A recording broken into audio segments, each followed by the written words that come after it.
अभिजीत शेजूळ मित्र चॅनलला सबस्क्राईब जरूर करा आणि शेजारची ती घंटा बटनही दाबा, जेणेकरून तुम्हाला नवीन व्हिडिओचे नोटिफिकेशन लगेच मिळतील। नमस्कार मंडळी, पुन्हा एकदा तुमच्या नवीन व्हिडिओमध्ये खूप स्वागत। आणि आज मी पुन्हा लिंगदरीपासून एक समोर सारोळा गाव आहे, 2-3 किलोमीटर अंतरावरती, आणि ते वन पर्यटन स्थळ आहे किंवा अभयारण्य आहे आणि त्याला गव्हर्नमेंट मान्यता पण मिळालेली आहे ते अभयारण्याचं। पण ते बरंच लोकांना अजून सुद्धा माहिती नाही। आपण त्या ठिकाणी स्थळाला भेट देऊन आणि त्या ठिकाणी सुद्धा आपण लोकांना माहिती होईल असा व्हिडिओ आपण आज बनवणार आहे। आणि आज योगायोग असं झालं की आपले चॅनलचे सबस्क्रायबर आज मला पहिल्यांदा भेटलेत, कारण मी असं बरेच स्थळाला गेलेलो, आपल्याला हरिहरगडाला भेटले होते, त्यानंतर थेट आता मी लिंगदरीला चाललो होतो आणि ते लिंगदरी आपला व्हिडिओ बघून ते लिंगदरीचे देवदर्शनासाठी आलेले आज। त्यानिमित्तानं आमची आज ओळख झाली। आणि हे जे लोकेशन दिसतंय, ज्यांनी कोणी लिंगदरीचे व्हिडिओ बघितला असेल त्यामध्ये त्यांनी नक्कीच बघितलं असेल हे लोकेशन। आपला हा तलाव आपण एक त्या ठिकाणी भरणार टाईमलाच घेतला होता, नक्कीच तुम्हाला आठवलं असेल हे स्थळ। आणि मी आज पुन्हा लिंगदरीमध्ये आलो आहे, कारण इथून 2 किलोमीटरवरती सारोळा गाव आहे। आणि ही जी मित्रमंडळी आपल्या चॅनलचा परिवार आहे, माझे मित्रपरिवार आहे आणि खूप भारी वाटलं तुम्हाला भेटून। तुम्ही सगळे सावंगीचेच ना? हो, सावंगीचेच, म्हणजे आमचेच गावाकडचेच म्हणावं लागेल, कारण औरंगाबाद जिल्ह्यातलेच आहे।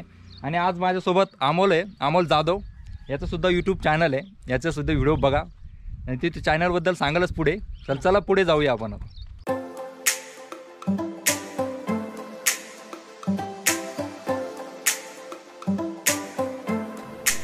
सारोळा अभयारण्याकडे जाण्यासाठी 2 मार्गे आहेत। औरंगाबाद चौकामार्गे 24 किलोमीटर तर औरंगाबाद पळशी लिंगदरी मार्गे सुमारे 25 किलोमीटर अंतरावर आहे।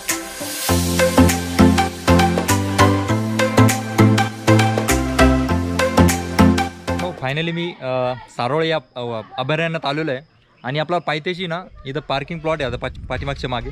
आणि या साईडला आहे ना, या साईडला पूर्ण लहान मुलांचे पूर्ण खेळणे आहेत, झोके वगैरे त्या ठिकाणी साईडला। आणि एक्झिट त्याच्या समोरच्या साईडला हे बघू शकता किती घनदाट जंगल आहे या ठिकाणी। त्यामुळे याला वन खात्याने याला अभयारण्य घोषित केलेलं आहे। आणि इथं आता हे वन खात्याच्या ताब्यामध्ये आता ही बरेच रूल आता हे वन खात्याच्या ताब्यात आलेले आहे। आणि बघू शकता इथं सुविधा केलेल्या आहेत बसण्यासाठी। आणि बघू शकता किती निसर्ग आहे या ठिकाणी। आणि आज आपण सुद्धा निसर्गाचा सहवास घेणार आहोत। आणि वरती प्राचीन गुफा आहे, महादेवाचं मंदिर किंवा गणपतीचं मंदिर आहे म्हणतात, आपण त्या ठिकाणी सुद्धा दर्शनासाठी जाणार आहे। तर चला मग आजच्या ट्रॅकिंगला आपण सुरुवात करूया।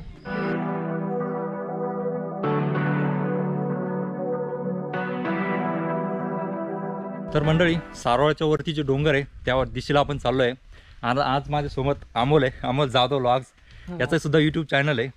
तू तुझ्या आमच्या प्रेक्षकांना किंवा माझ्या मित्रमंडळींना तुझ्या चॅनलबद्दल काय सांगशील? आपण पर्यटन स्थळाला भेटी देत असतो, पण आता सध्या लॉकडाऊनमुळे सध्या ते स्टॉप आहे, पण इथून पुढे कंटिन्यू करणार आहोत।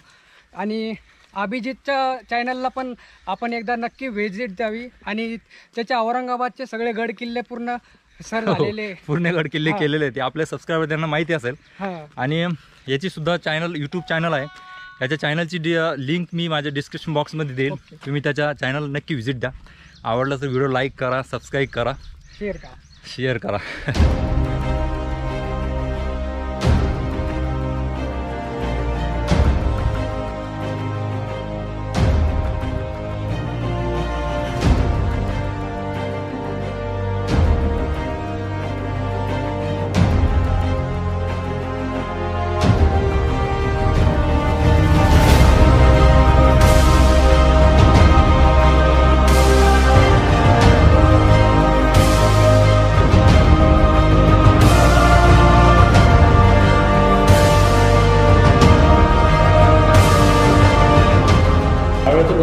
अर्ध्यामध्ये आल्यानंतर आपल्याला डाव्या हाताला गणपतीची मूर्ती लागते आणि ही एकदम पुरातन मूर्ती आहे। बाकी हे जे मंदिर आहे हे पूर्वी जुनं असेल की ना माहिती नाही, पण पूर्ण नवीन बांधकाम या ठिकाणी। आणि बाहेर सुद्धा एक काहीतरी कार्यक्रम वगैरे चालू आहे, आपण बघू शकता या साईडला। आय थिंक मला तर वाटतं वृक्षारोपण करता येते आणि पर्यावरणाच्या दृष्टिकोनाने चांगली गोष्ट आहे, कारण आज वृक्षारोपण करणं ही काळाची गरज आहे। निसर्ग जगला तर आपण जगणार आहे, हे तर आपल्या सगळ्यांना माहितीच असायला पाहिजे। चला तर बाकीचा परिसर बघूया, चला।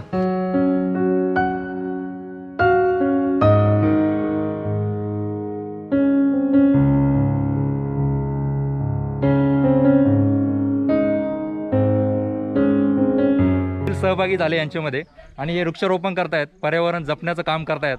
यांच्यासाठी एक मोठा सेल्यूट आहे माझ्याकडनं. आणि मी त्यांना म्हटलं की मी शूट घेऊ शकतो का, त्यांनी मला परवानगी दिलेली आहे. आणि आता मी सुद्धा त्यांच्या सहकार्यात थोडासा का होईना थोडासा भाग घेतो आहे. आणि वृक्षारोपण करताय या ठिकाणी साधू बाबा गुरुजी महाराज राहतात, त्यांच्या हस्ते वृक्षारोपणचं पहिलं झाड लावत आहेत.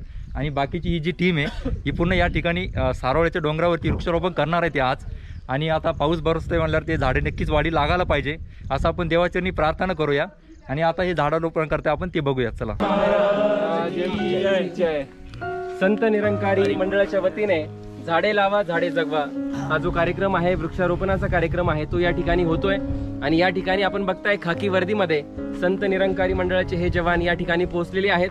यामध्ये जर आपण पाहिलं या खाकी वर्दीच्या मागे कोणी डॉक्टर आहे, कोणी इंजिनियर आहे, कोणी ब्रांच मॅनेजर आहे, कोणी बिल्डर आहे, पण या ठिकाणी भाव एकच आहे की कुछ भी बनो मुबारक है, पहले इंसान बनो. आणि हाच सद्गुरूचा जो संदेश आहे, प्रदूषण अंदर हो या बाहेर दोनों हानिकारक आहे. तर या प्रदूषणाची जी आहे ती काळजी पण आपण घेतली पाहिजे, प्रदूषण होऊ नये यासाठी प्रयत्न केले पाहिजे.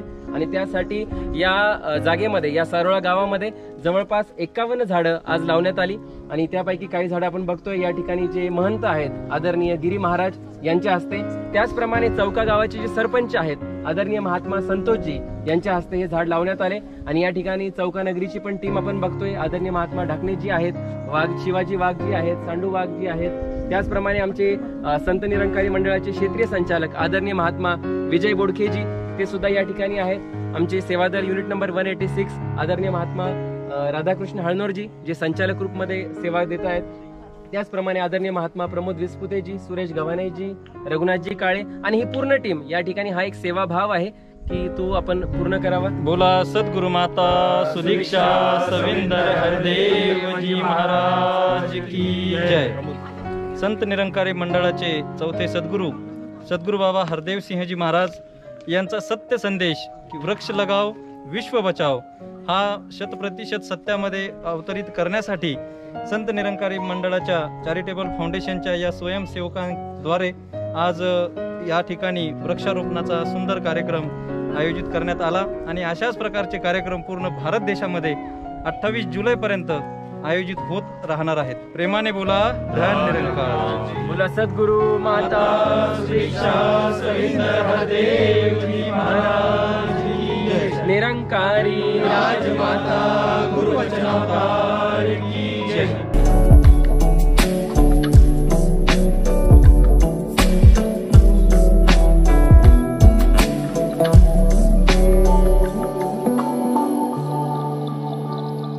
तर मित्रांनो, सारोळ्याच्या डोंगरावरनं हे पूर्ण संभाजीनगर औरंगाबाद शहर पूर्ण दिसतं या ठिकाणं.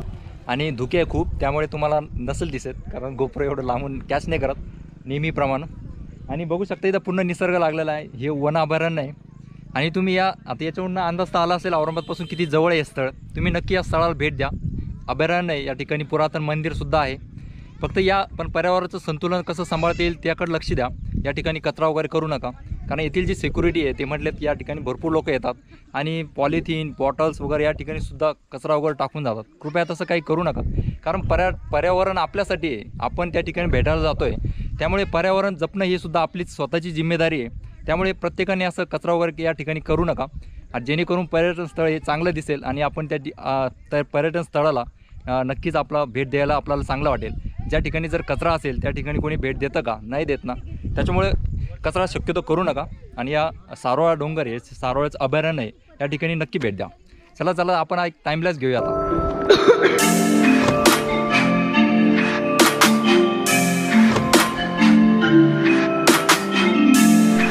सारोळा हे औरंगाबाद जिल्ह्यातील अभयारण्य आहे. हे ठिकाण समुद्र सपाटीपासून 1000 मीटर उंच आहे. डोंगराच्या कुशीत वसलेले आणि गर्द वनात लपलेले हे वन पर्यटन स्थळ आहे. तर शेजारचं पायथ्याशी गाव सारोळा गाव आहे. एक दिवसीय सहलीवर जाण्याचे उत्तम ठिकाण आहे. या अभयारण्यात बघण्यासारखे गणपती मंदिर, कातळात कोरलेले टाके, शुकमिनी गुफा, अनेक प्रकारची झाडे तर अनेक प्रकारची वनातील फुले बघावयास मिळतात. या अभयारण्यात हरिण, मोर, ससे, लांडगे, कोल्हे अशा प्रकारचे अनेक प्राणी राहतात. असे निसर्गरम्य सारोळा अभयारण्याला तुम्ही तर एकदा नक्कीच भेट द्या.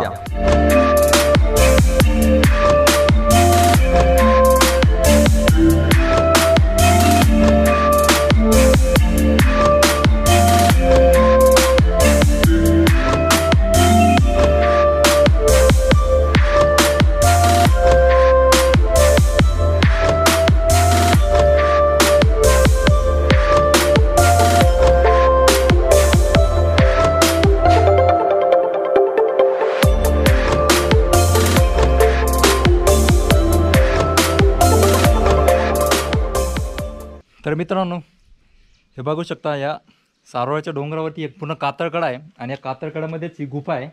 आता आम्ही देवदर्शन घेऊया आणि आतमध्ये गुफा कशी आहे ते बघूया. आणि हे जे आहे ना, ॲक्च्युली आतमध्ये छोटी गुफा आहे. आतमध्ये हात पण जाणं शक्य नाही आहे.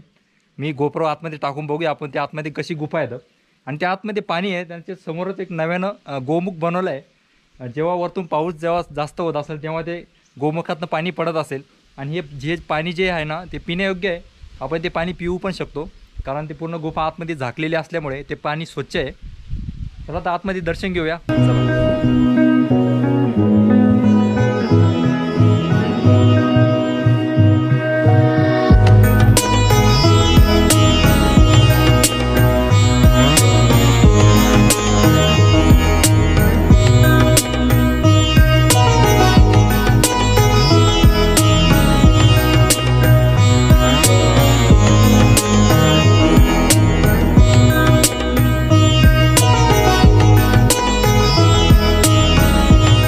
डोंगर रांग आहे, अजिंठा डोंगर रांगापासून अलग झालेली डोंगर रांग आहे. या डोंगर रांगेमध्ये सारोळ्याचं डोंगर या ठिकाणी सुखमणी बाबाची गुफा आहे. हे बघण्यासारखं आहे. आणि त्यापासून 2-3 किलोमीटर अंतरावरती लिंगदरी देवस्थान आहे. ते सुद्धा पुरातन महादेवाचं मंदिर आहे. त्या ठिकाणी सुद्धा आपण व्हिडिओ बनवलेला आहे. तुम्ही ते डिस्क्रिप्शन बॉक्समध्ये किंवा वरती आय बटनमध्ये त्याचं लिंक येईलच. ते व्हिडिओ पण सुद्धा बघा, खूप भन्नाट व्हिडिओ आहे. आणि या डोंगर रांगेत समोर मी सांगितल्याप्रमाणे वरती समोरसुद्धा फुलंब्री तालुक्यातील प्रसिद्ध लवगड किल्लासुद्धा या डोंगर रांगेतच येतो. असे 3 पर्यटन स्थळं या डोंगर रांगेत आहे. जमलं तर एका दिवसात पण होऊ शकतं जर स्वतःचं प्रायव्हेट वाहन असेल तर. नाही तर बाईकवरती येऊन तुम्ही लिंगदरी आणि सारोळ्याचा हा डोंगर किंवा अभयारण्य तुम्ही हे 2 स्थळ एका दिवसात करू शकता. आला कधी तर हे दोन्ही स्थळ एका दिवसात होता आरामात. चला, मला खूप दम लागला आहे.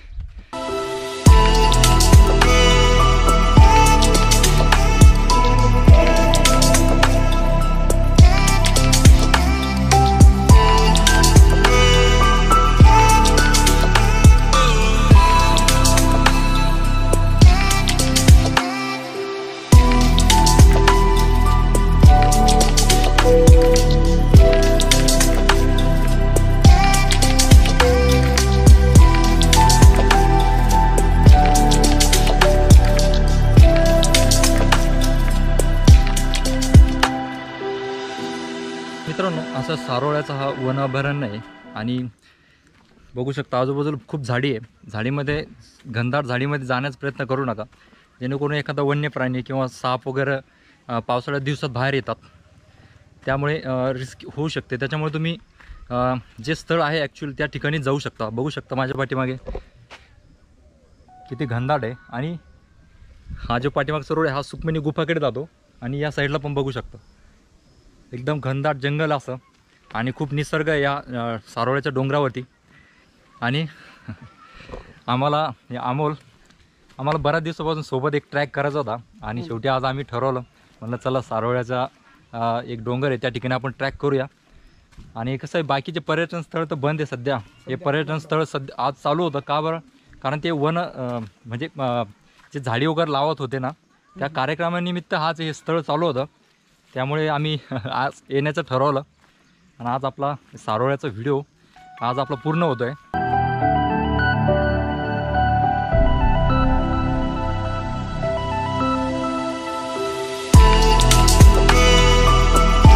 पायथ्यापासून आपण ज्या ह्या डोंगरावरती आलो तर ह्या रस्त्याने यायचं आणि समोर या डोंगरावरती ते गणपतीचं मंदिर आहे. त्या ठिकाणी दर्शन केल्यानंतर त्या ठिकाणी तुम्ही निसर्गाचा आनंद घेऊ शकता.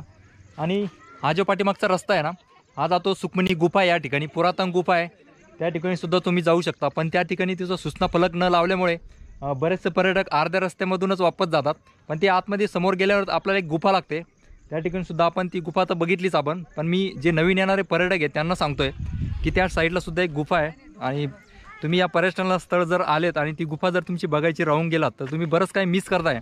त्यामुळे मी तुम्हाला एक सजेस्ट करतोय की तुम्ही या साईडला एक गुफा आहे त्या ठिकाणी तुम्ही जाऊ शकता.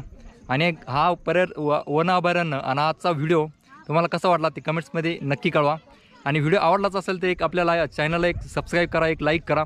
आणि जे नवीन असतील त्यांनी आपल्या चॅनलला तर नक्की सबस्क्राईब करा. आणि असेच नवनवीन व्हिडिओ बघण्यासाठी शेजारचं जे बेल बटन आहे ते सुद्धा तुम्ही प्रेस करा. आणि आज आम्ही अमोल जाधव व्लॉग्स आम्ही सोबत ट्रॅक केला आहे. आज खूप भारी वाटलं. आम्ही सोबत एक व्हिडिओ बनवला आहे, एक आपण आठवण म्हणून आपले सुद्धा प्रसिद्ध राहील. आणि एकदा नक्की अवश्य या ठिकाणी तुम्ही भेट द्यावा. खूप बघण्यासारखं स्पॉट आहे आणि भारी लोकेशन आहे. बरोबर आहे. चला तर आता निघतो मी. आज भन्नाट पुढच्या व्हिडिओमध्ये भेटूया. तोपर्यंत बाय बाय.